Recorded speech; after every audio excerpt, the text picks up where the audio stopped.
just travelled in time during that song. Went back to Parkway. Could still taste the Werthers. It's going to be an interesting one tonight. I'm sat because I get tired easily. I've got my granddad shoes on. They slip right on, no laces. So let's get the elephant in the room out of the way first. I fell down the stairs. 3 tendons and an artery were involved. Lots of blood, which just for Josh, I went into lots of detail. So he was very detailed. But it's the matter at hand. Yeah, like I mentioned on Sunday, I just want to confirm. Okay. Right. Not going to move. Nobody move. This is seamless. Beautiful. But then I'll breathe. I just want to consider the idea of a plot twist, and I will touch on it very briefly. Anna and I like to watch films in very different ways. When I watch a film, I'm there for the ride. I'm just taking it in. And when the inevitable plot twist comes, I'm like, whoa, that was amazing. Anna sat there for the last hour and a half, doing every possible scenario, and she's figured out for herself exactly what's going to happen. So we have an agreement.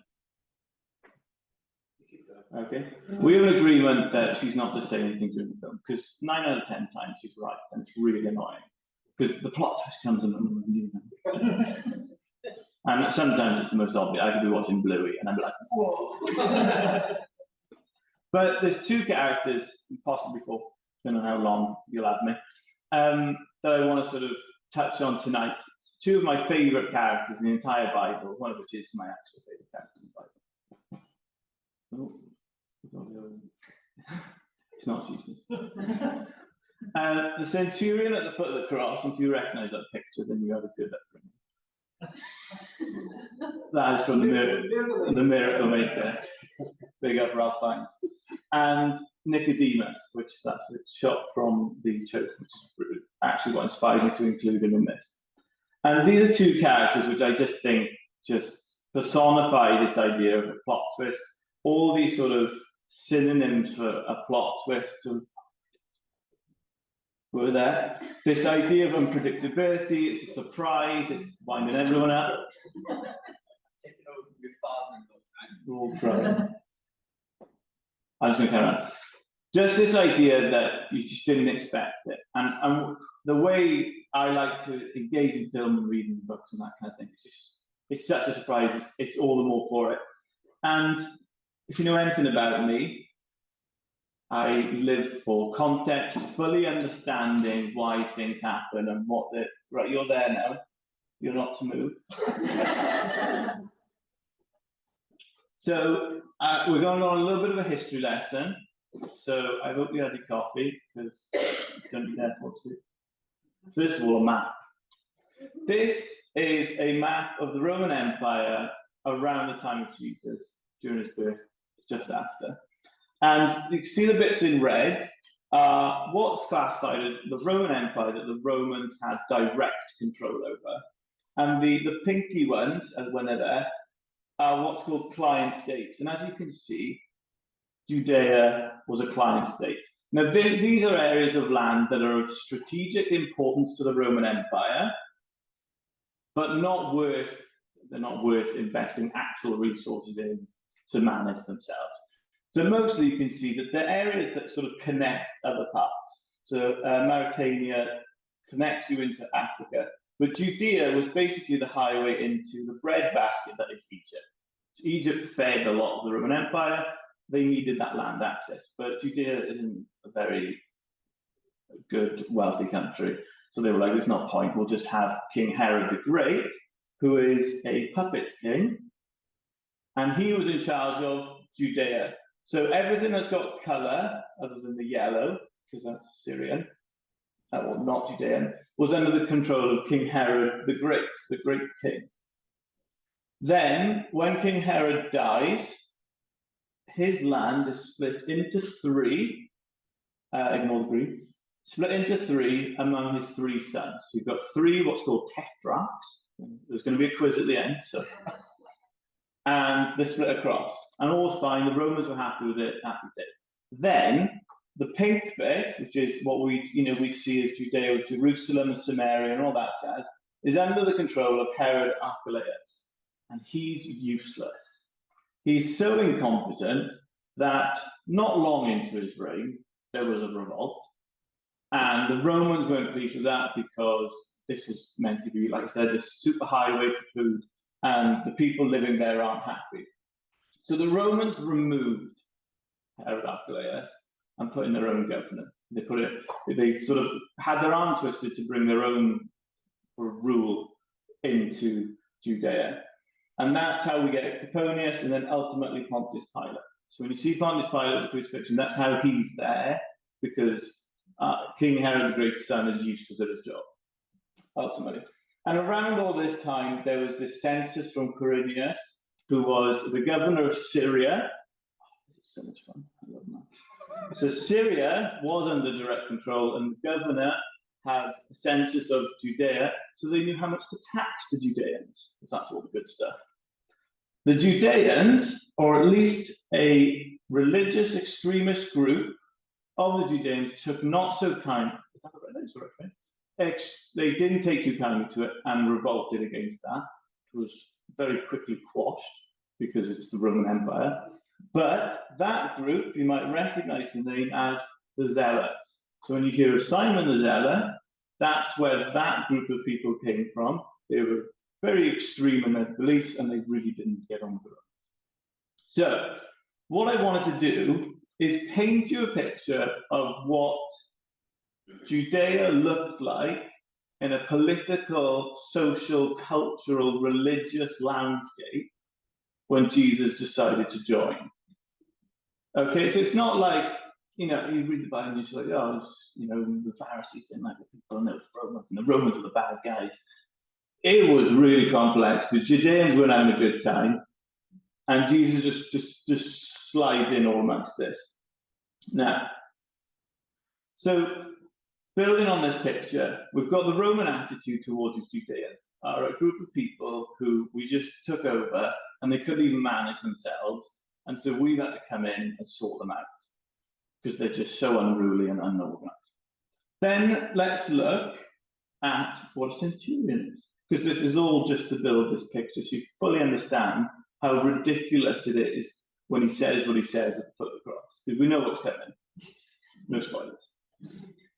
To be a centurion, you had to be a Roman citizen. That's rule number one. I went with the thumb.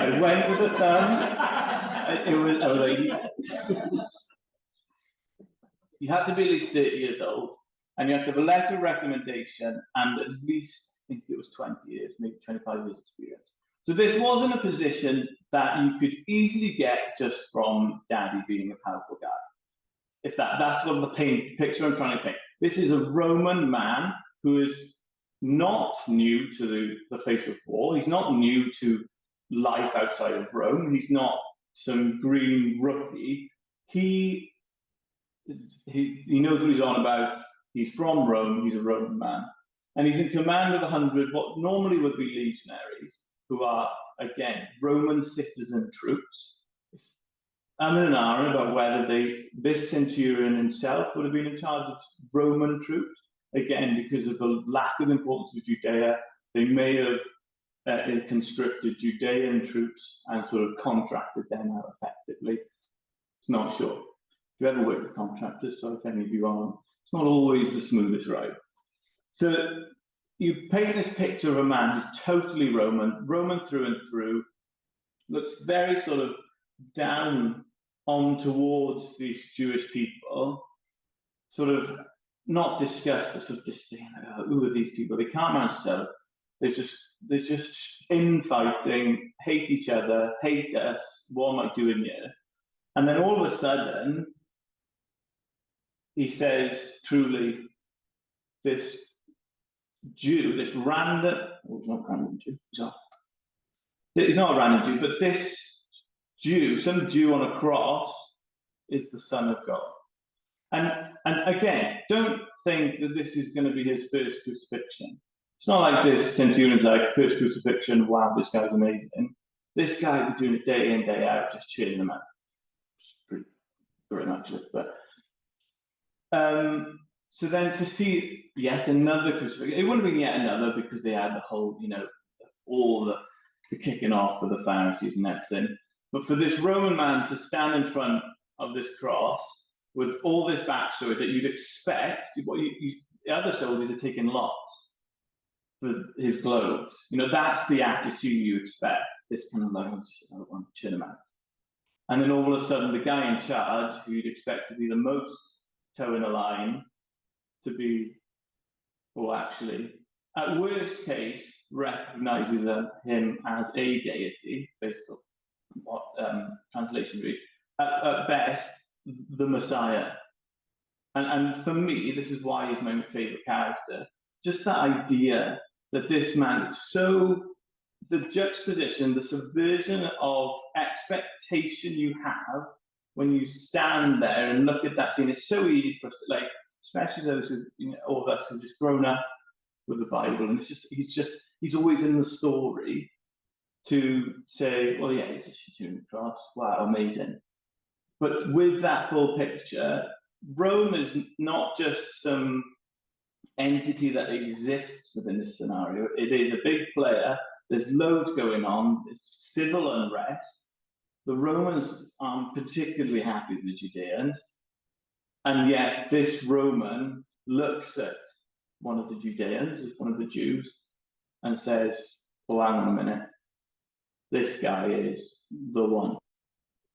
Which it blows my mind and just epitomizes the idea of this plot twist.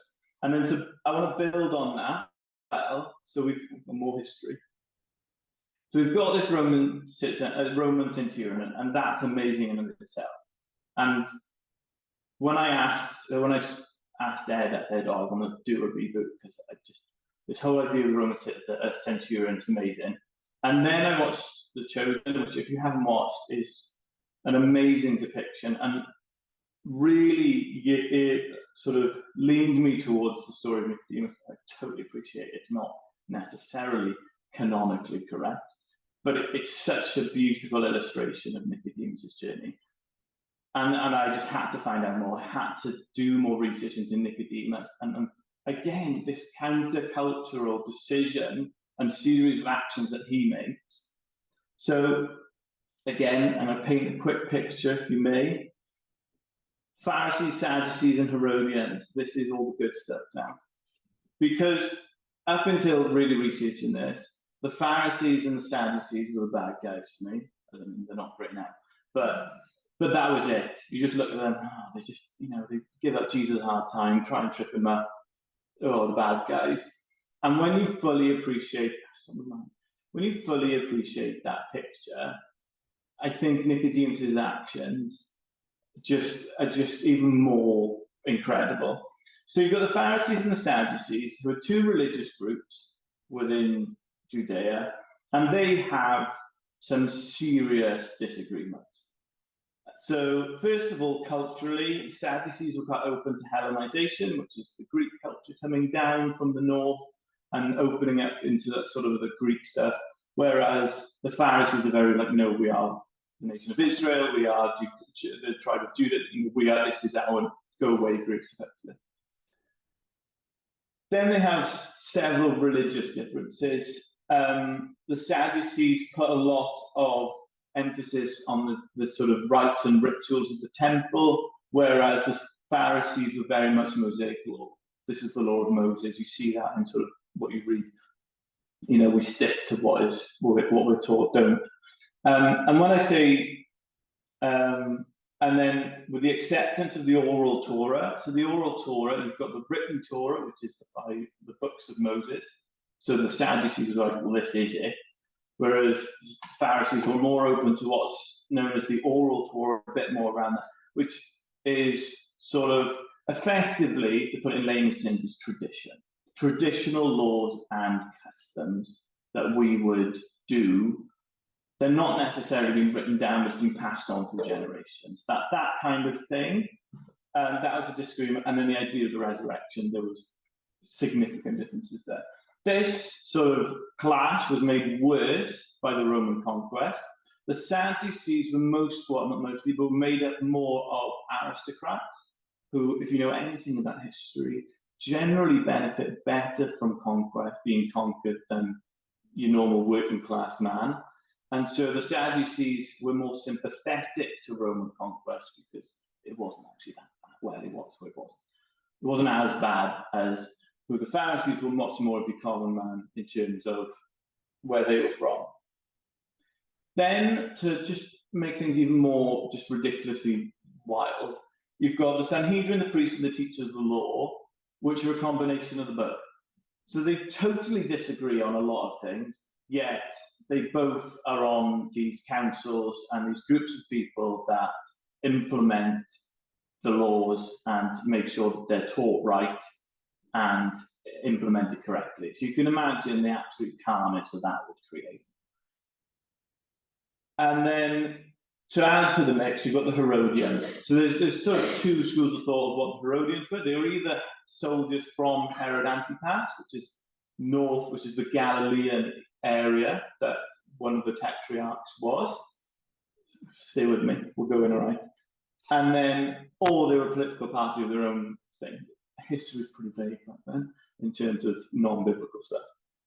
But either way, the Pharisees and the Herodians were both opposed to Jesus' teaching. No, they were both opposed to the Roman conquest.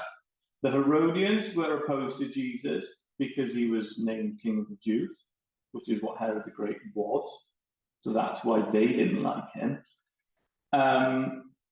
Funnily enough, you see in red, the Herodians didn't like the Romans at all until they killed Jesus, and then they were like, that's class, I'm on board.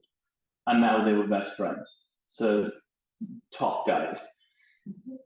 So the Pharisees both wanted independence for the Jewish people, so that's the Roman conquest. And in relation to Jesus, even though they didn't see eye to eye in a lot of life, the enemy of my enemy is my friend. So neither of them liked Jesus. They were kind of best buds for a little while, as we see when they conspired together to have Jesus arrested.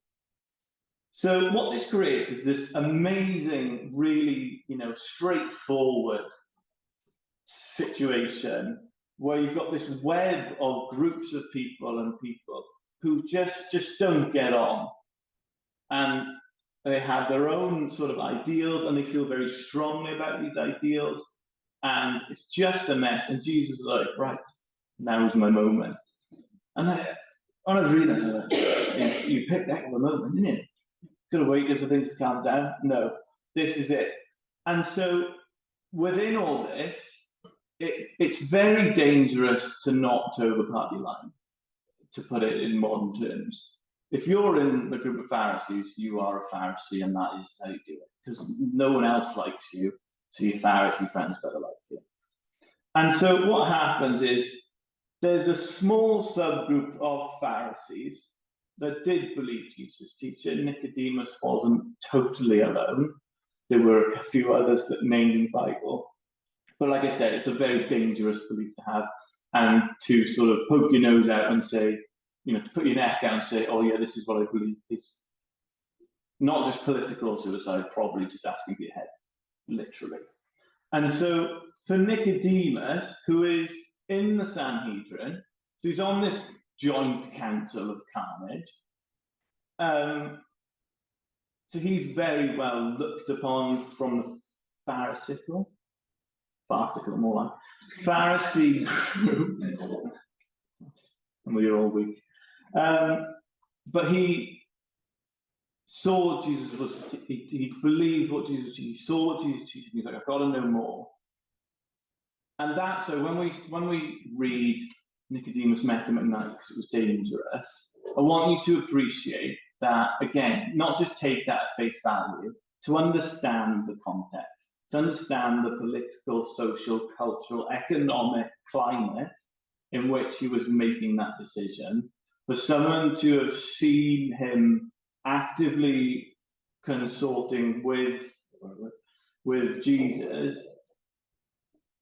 just don't, is the recommendation. I probably would have given.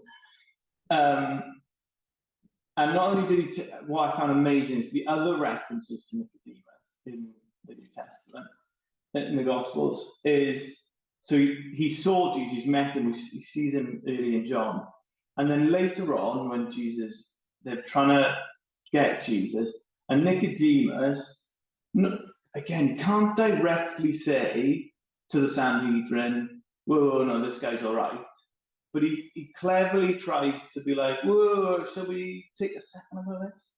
Can we not cure him first? He does what he can to try and get that leverage, to try and give him a bit of good. And then this is what absolutely knocked my socks off. And I don't know if it's to you guys, if it's as big as it is to me. I've read this the other day. And the fact that Nicodemus brought a mixture of myrrh. So Nicodemus mourns the death of Jesus. He goes with Joseph of Arimathea to collect the body, takes the tomb, and he brings the myrrh.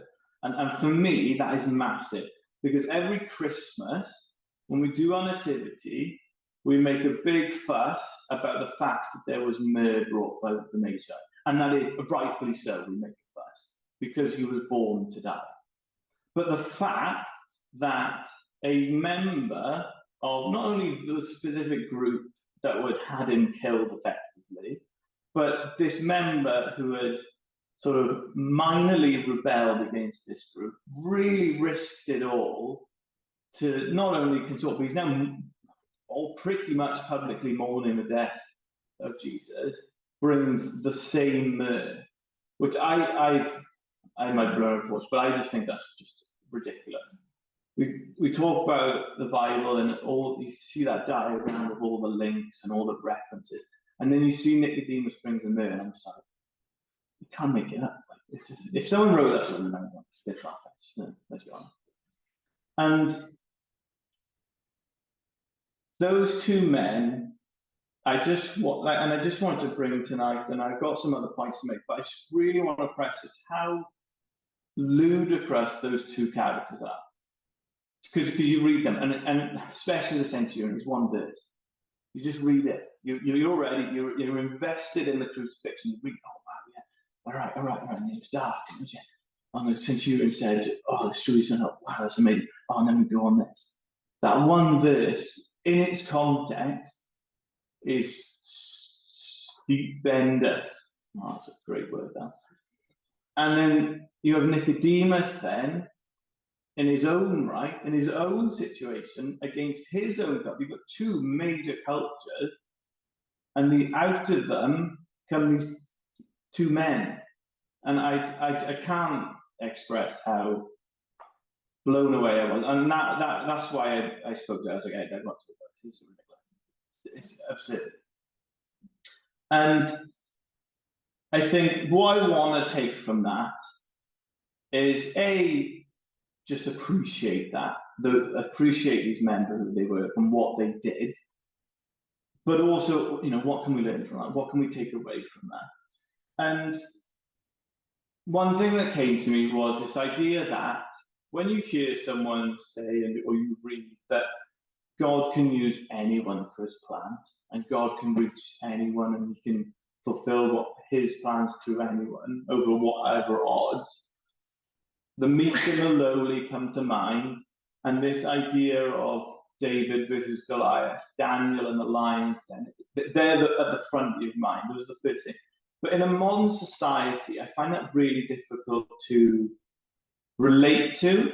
I don't know about you, but I can't remember the last time I fought a bear, or fought a 10-foot man, or sat in the lion's den. That kind of thing. They're very encouraging stories, but I can't relate to them in direct. Whereas this centurion and Nicodemus, the idea that they are in difficult social, cultural situations, which is what we find ourselves in every day in work. When someone says something and you think, I should challenge that, that's not okay. And that's like, oh, that's really hard. These two men show in a very extreme manner that God can use anyone, and that we're never, I think the phrase I got here is that we're never too far from God. We're never too like, you think of the centurion, of all the people that would have an impact, you think, well, he's in the Roman group. Forget him, he's gone. Nicodemus, he's one of the Pharisees, he's gone. But it's just, there's so many stories like this in the Bible where God just uses the random, unassuming, and these guys aren't unassuming, but not even unassuming, it's, well, definitely not that person. Rather than, well, I wouldn't have thought that person. I would have actively said, no, not that person. And I think that encourages me to that, well, actually, if I feel my relationship with God has gone a bit, or my, my situation is not amazing, or, well, the groups I'm in, or the people I talk to, well, definitely not me. Whereas this just teaches us, well, actually, God can use anyone. And we know that, and that's such a cliche, but it's a cliche for a reason. And what I want to sort of express is that this cliche also works for social situations and cultural and political and economic situations, not just I'm fighting a big 10-foot guy who's going to smack me with a sword. The other point I want to make is this amazing child.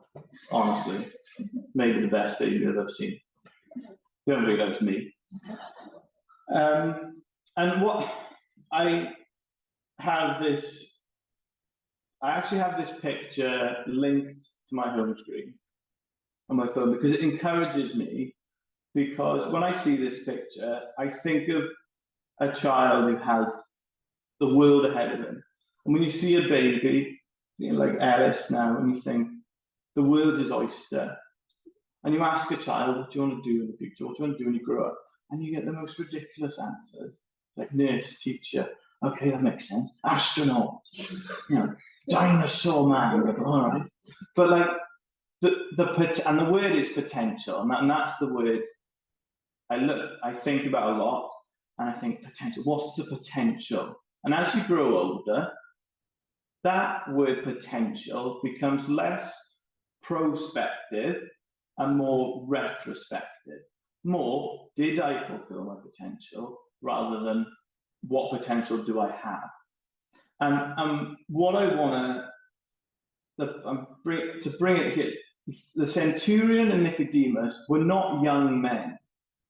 They were old, not old, well, they were for the time, older men who, if you brought the word potential to them, they would have thought, well, have I fulfilled my potential? They wouldn't have been thinking forward, or maybe, but really, wouldn't have been thinking forward that much to be like, oh, all these things I can achieve, the things that my life has ahead of me, and be like, well, I've done well. So it's hard to disagree that the two of these men have done well. Yet, when we first meet them, arguably the most important things they ever do in their life are still ahead of them. And the point I want to make is that we're never too late. We're never too far, and we're never too late. And we can write ourselves off, and we can say, well, the moment's gone, or I can't go back to that now, or I'm too old, or it's just been years since, and that kind of thing. And God just has this ability, he's so time, first of all, to still work these things. And I think an amazing example to me, and I think to all of us, was Auntie Beatty. You think of Auntie Beatty, and you could say, look, 10 years before she passed, well, she's done. You look at the line, done. Well, no, up into she just kept going, and even now she has an effect on us, and that just speaks of. I think that just personifies, epitomizes all the superlatives of it's never too late. We're never too late. It's never too late to be affected, found, used, touched by God, and to be something and be part of God's plan. So I don't want us to go through our lives and think, oh, the moment's passed. I think something I do a lot in work, which I'm challenging myself as well right now, is I started a new job, And when you're years into a job and you've got these relationships, it's quite hard to kind of change now and be like, oh, I'm just like an amazing Christian and all this.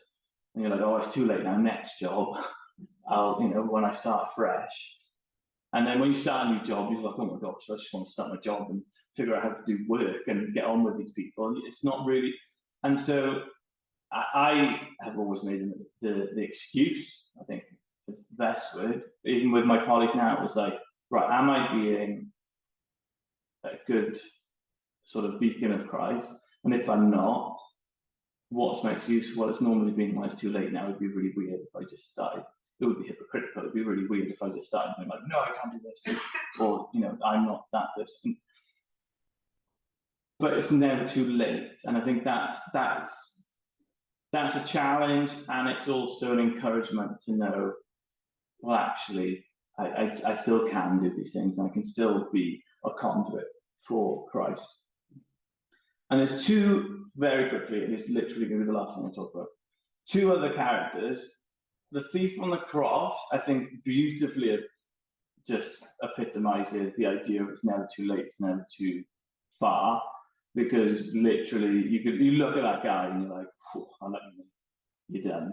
And then all of a sudden you're like, fair enough, you're not. And even Barabbas, without even knowing it, has had a massive effect on us. And arguably, he's probably the furthest of all people from Christ, not geographically, obviously, but spiritually. Yet, first of all, God loved him, and he's had an effect on us even without knowing it. There is an amazing video by a gentleman called Judah Smith. I think you showed it once in church, and it completely changed my perspective of Barabbas. And I'll probably put a link on the detail because it's amazing, but that's a tangent. But what I want to put, these four characters just articulate this idea that it's never too late and you're never too far. And without burdening the point anymore, I think that's all I really have to say. I say all, sorry guys. And just to encourage and challenge you to be that plot twist in your narrative. Don't be afraid, and don't think that you can't be that plot twist. You can't do that unexpected thing when you hear stories of God changing people's lives and doing things. Don't count yourself out effectively, I think is my main point here. Because you can't. Don't do God the disservice of that. I think that's. I'm just going to pray and invite you guys back in. Yeah, Lord, just thank you for just your incredible power that brings us to you. And through all my ramblings, I hope that your word and your encouragement has been brought tonight, Lord. I just thank you that there is no physical distance, no spiritual distance that we can put ourselves or find ourselves in, even unintentionally, when you can't reach it. And there's no time or delay that can really stop your plans. It's your will, Lord, and we want to be a part of that, Lord. We ask you to involve us and help us with that. Amen.